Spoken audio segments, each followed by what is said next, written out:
Dan sekarang kita akan bercerita pula tentang UTHM ataupun University Tun Hussein On Malaysia. Dan untuk membincangkan dengan lebih lanjut, saya cukup berbesar hati dan juga berbangga dengan kehadiran Naib Chancellor University Tun Hussein On Malaysia, iaitu Profesor Datuk Dr. Muhammad Noor Dalimin. Assalamualaikum, Prof. Assalamualaikum. Sihat? Alhamdulillah. Baiklah, Prof.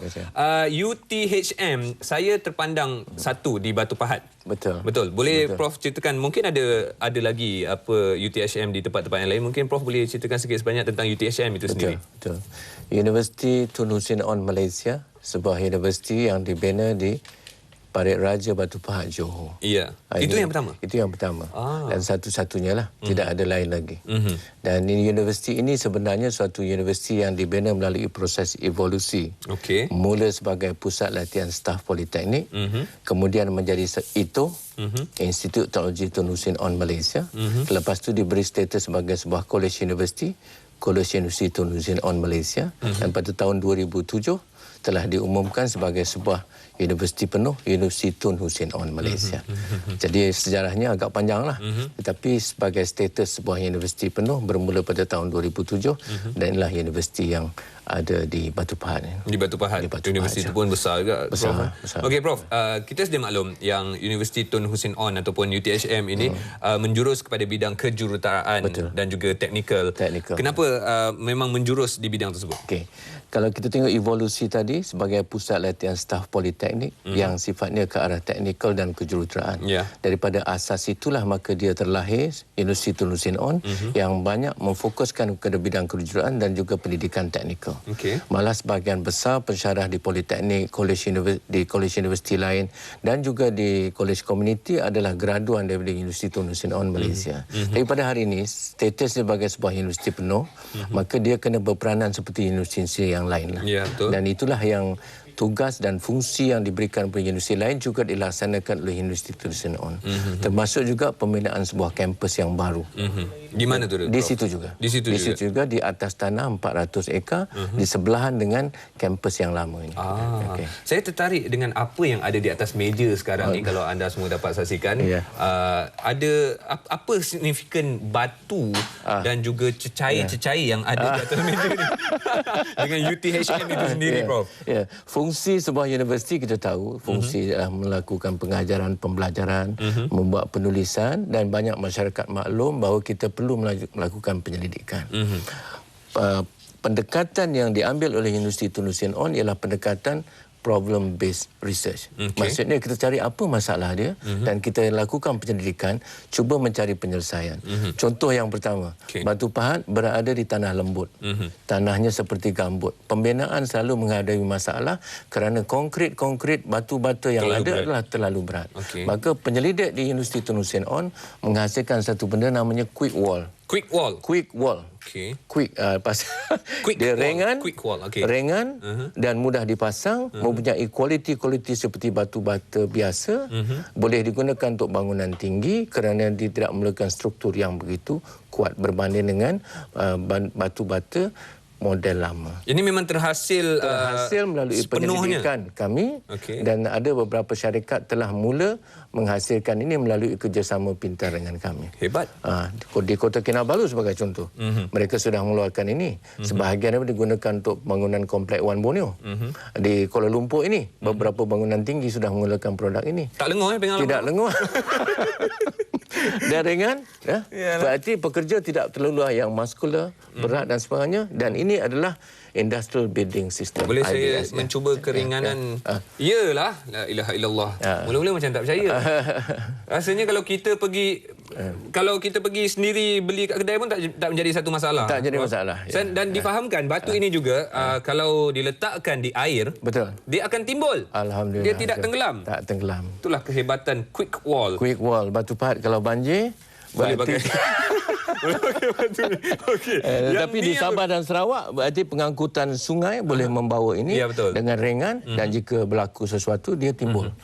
Pengkhususan lebih kepada negara kita Malaysia. Negara kita Malaysia problemnya ialah berat dan sekarang kita cari penyelesaian. Ada penyelesaian. Dah ada pun penyelesaiannya. Dan ini pula yang berwarna hitam. Yang ini berwarna hitam berambut ini adalah dihasilkan daripada satu bahan namanya ijuk yang banyak tumbuh.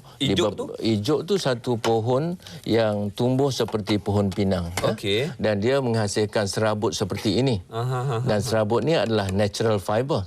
Tapi bila saya dihasilkan penyelidik dengan suatu epoksi, dia menghasilkan satu produk yang kuat.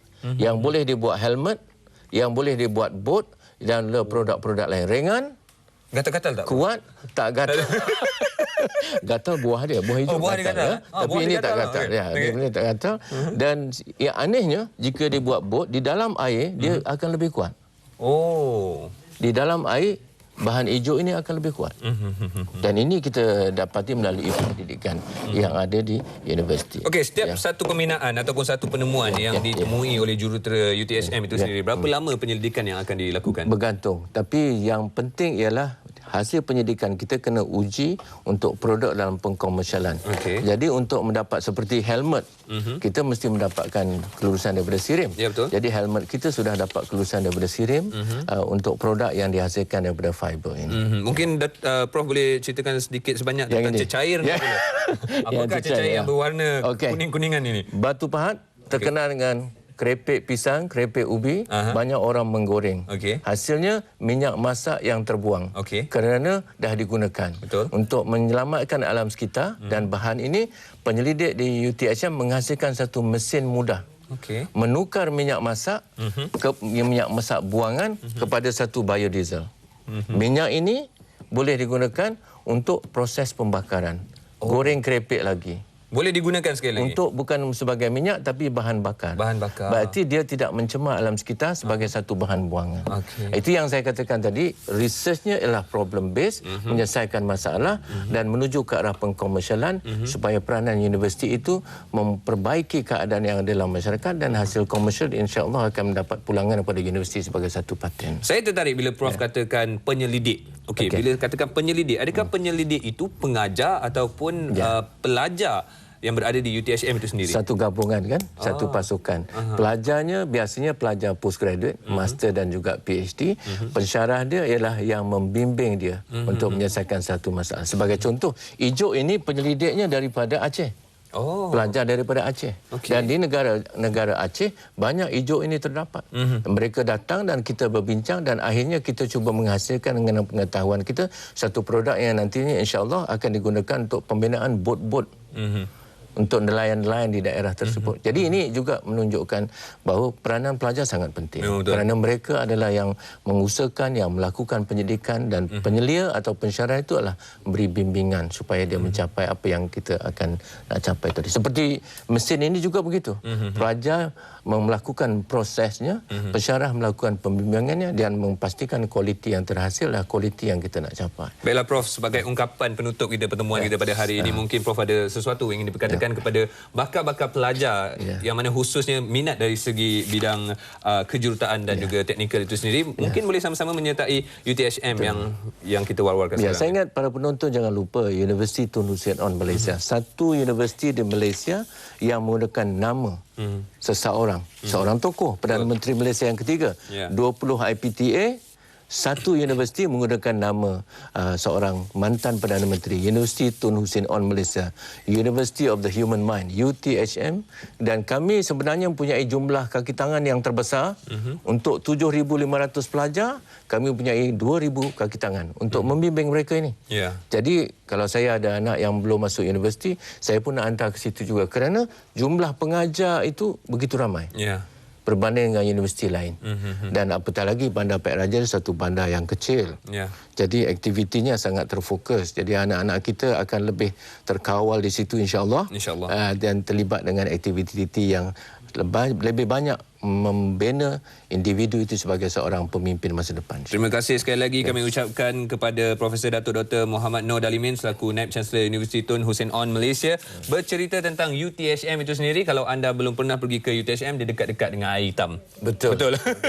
Terima kasih sekali lagi Prof. Baiklah, kita terus bersama di Malaysia hari ini dan sebentar lagi ada stem baru yang diperkenalkan. Kalau anda nak tahu apakah stem itu, terus bersama kami di Malaysia hari ini.